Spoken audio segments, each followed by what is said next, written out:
Warzone Season 2 Reloaded update is here, and that marks the full-on launch for the new mid-season of content for all things Call of Duty. We've got a lot to talk about, so we're just going to dive into it. So as we go along, drop your thoughts down below. Do you like these changes in Warzone? Are you looking forward to anything in particular? If you enjoyed the video, drop a like on the video, and if you're new to the channel, hit the subscribe button. We're chasing down 500,000 subscribers. We just hit 450,000 yesterday, so thanks so much for joining the community, and if you're new, I'd love to have you a part of it. And finally, if you'd like to support the channel a little further, an entirely optional way to do so is by using creator code ESPRESSO in the in-game shop of either Vanguard, Cold War, Modern Warfare, or Warzone, but only if you'd like. Honestly, I haven't really picked up anything during the year of Vanguard, so I totally get it. It's entirely optional, but if you ever do, tweet me a picture. I'd love to shout out some of your generous support in upcoming videos. That said, let's jump into it. Starting out with the updates themselves, you should see a varying number of sizing for whatever platform you're on. For PlayStation 4 and 5, it'll be around 8.9 gigabytes, Xbox Series X, S, and 1 will be about 9 gigabytes, and PC, for Warzone only, it'll be 7.1 gigabytes, and if you have Warzone and Modern Warfare, it'll be 12.4 gigabytes. Now, as for the contents, what you see when you boot the game up, you should have access to the brand new Resurgence event, and like the Search and Deploy event that we just had to kick off Season 2, it's kind of a progressive event on top of being our now traditional seasonal event. We didn't get a traditional seasonal event at the start of Season 2, where we have our sort of tab of an actual challenge page and everything for that event, but the Resurgence event will consist firstly of that and then a few weeks of content. Week 1 starting today includes solos, duos, trios, and quads of standard BR, 50v50 clash, and Resurgence solos, duos, trios, and quads with the new points of interest and everything on Rebirth. Next week we'll see payload introduced into the Rebirth fold here, as well as a continuation of that solos, Resurgence, and everything else. Week 3 will include all of that, solo, Resurgence, duos, trios, and quads, payload 12v12, and blood money quads on Rebirth, offering more cash for kills and contracts, if I'm not mistaken. And then in weeks 4 and 5, we'll see Iron Trials return to Rebirth. Now, as for the event specifics, we're firstly introduced to the first part of this is new here to us, community challenges. This seems like it's going to be a progressive rollout, especially with the rewards coinciding with specific item launches, but you have different challenges here in the community challenges of operators getting 20 billion kills on Rebirth Island combined to unlock the weapon trade station and earn 25,000 XP. Operators then must trade a combined 190 million weapons to the weapon trade station to unlock the communications tower and earn 50,000 XP. Then operators must secure a combined 130 million payloads on Rebirth Island to unlock the armored truck deployment public event and earn 75,000 XP. And then operators will have to gather a combined $40 trillion in blood money on Rebirth to unlock the Golden Vault mystery and earn 100,000 XP. Now that Golden Vault mystery is as much a mystery as it may seem. We have no details on what that actually means, but we do have some ideas perhaps that it could coincide with a bunker. We did see some new bunkers being teased around Rebirth in the patch notes, but anyways, outside of that, just for simply participating in this, you have also 4 challenges you can take advantage of. Wiping 3 enemies in Resurgence solos on Rebirth Island, trading 30 legendary weapons to the weapon trade station, pushing or halting the payload for a total of 20 minutes, and gathering 5 million in blood money on Rebirth Island. Now, as for event-specific rewards, that, of course, comes along with 7 cosmetic rewards that will be available within the event, corresponding to each individual challenge. Each participation challenge also will have its own unique rewards, and then also winning 25 Resurgence matches will unlock another reward, and the thing that gets me really curious is that there's also 2 mystery rewards to unlock by deciphering secrets on the island. And I swear to God, Raven, if this is teasing an Easter egg that doesn't happen, it's been since December of 2020, give us an Easter egg. Okay, so Espresso's back and cool and calm now, but let's talk about these map changes here within Rebirth. We end up firstly seeing that there's going to be loot adjustments here around the map, where they increase the amount of loot in less visited areas to encourage players to explore the island a little bit more, and they've added more cover in hot spots where players usually get killed to give them a chance to fight back. Environmental features, there's a new skybox here in which they're delivering that bright and sunny afternoon sky, but they also said that there's going to be some storm clouds, dramatic clouds on the horizon, and a bunch of different shadows that may appear in the map, the way the lighting has been adjusted slightly.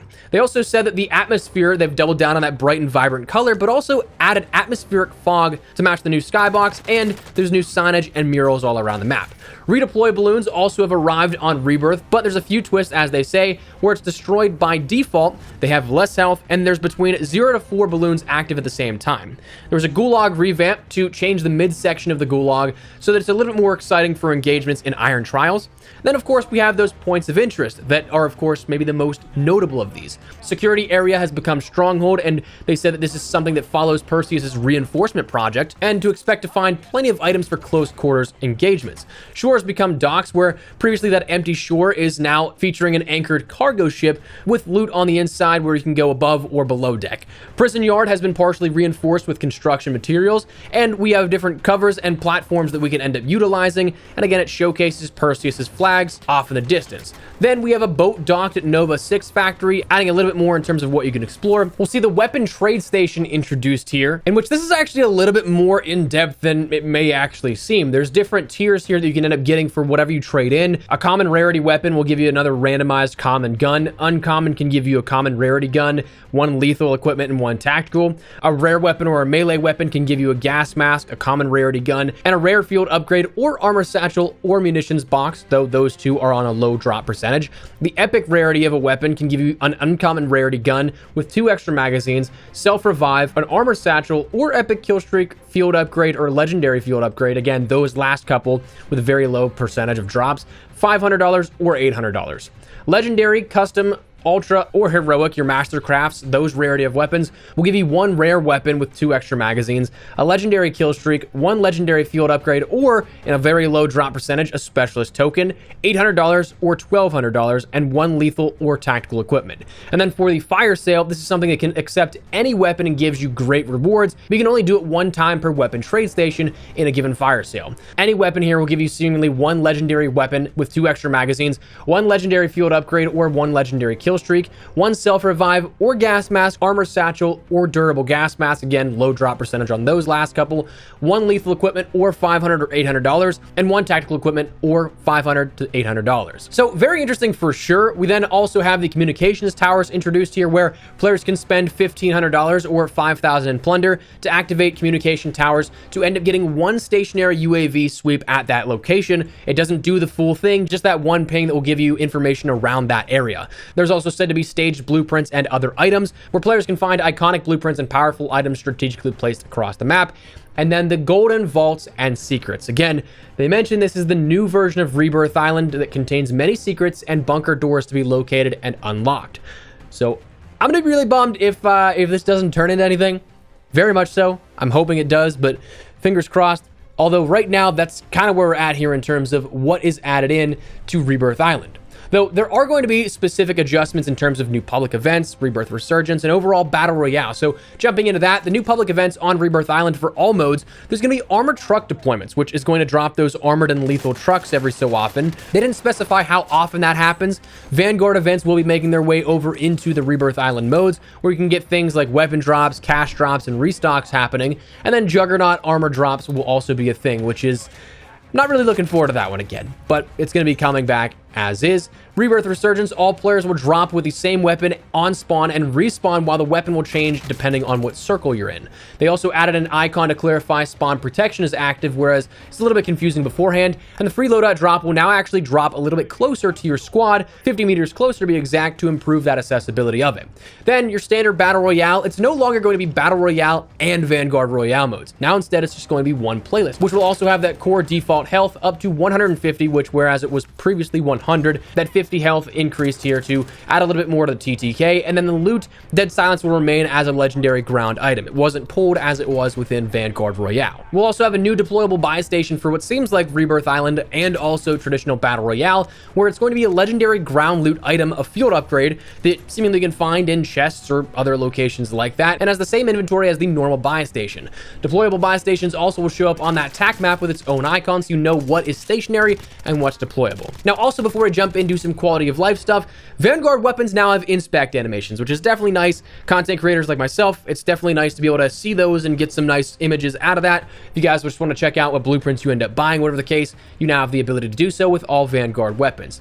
Now, as for quality of life, we of course have those couple that we've talked about before. The gas mask, where you can now drop that through the drop down menu inventory. The armor satchels, you can now collect armor plates from the ground loot armor satchels, even if you have one equipped already. And satchels will now have an indicator that shows how many plates are actually in that satchel when you approach it. Recovery, you can now control that revive state, prone or crouched. The contracts in world will be rotated a little bit on an angle to make them easier to see. Contracts will also show up on the tac map now, even when a contract is active, whereas they previously disappeared. That should allow for a little bit more forward thinking and planning as to what your next move may be, even while you have one active, which is definitely nice. I'm not complaining about that by any means. There's a rebalancing of contracts to better favor bounties in the game, and most wanted contracts were removed from the top secret selection pool. Smoke grenades now have improved visibility in terms of differentiating between loadout drop markers, deployable buy station markers, and smoke grenades. The parachute, you can now cut the parachute at any point before your feet touch the ground, which is a phenomenal change.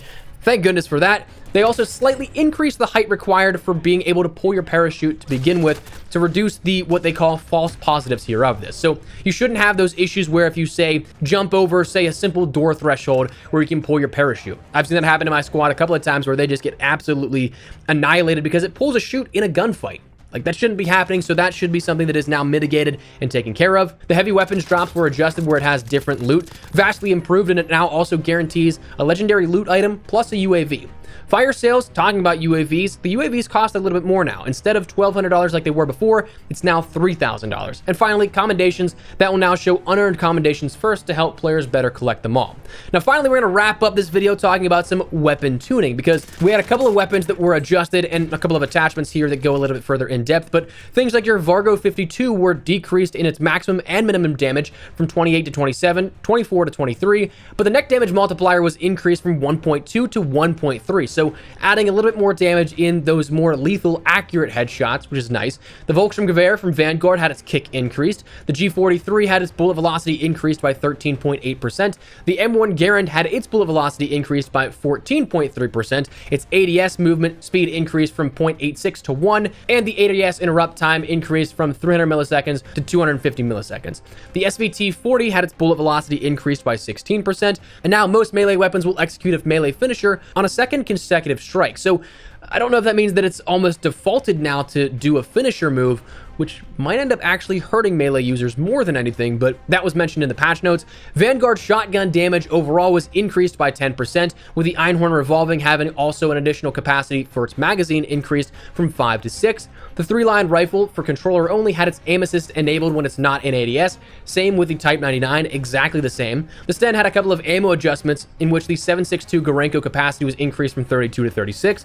The 45 ACP round fast mag capacity was increased from 28 to 32. And the 9mm capacity was increased from 20 to 28. The Wellgun had a fire rate decreased by 2.2% with an increase slightly to that recoil, and then Hollow Point as an overall ammo modification had its damage range decreased by 20%. On top of a couple of bug adjustments, some other attachment specific things, that really rounds out the update here for Season 2 Reloaded and what you can see from what's on offer now within Warzone as of today and going forward into Season 3 in a couple of weeks' time. So that said, that's where we're going to wrap it up. I'd love to hear your thoughts and feedback down there in the comment section down below. What do you guys think of this update? Do you like it? Maybe not so much. Do you have any glaring issues with it? Whatever the case, drop your thoughts down below. But if you enjoyed the video, do me a favor, drop a like on the video. And if you're new to the channel, hit that subscribe button so you do not miss a single thing regarding all things Warzone, Vanguard, anything Call of Duty related. We got you covered here on the channel. So if you guys are interested, I'd love to have you in the community. That said, thanks so much for watching. My name is Espresso. I'll see you guys later.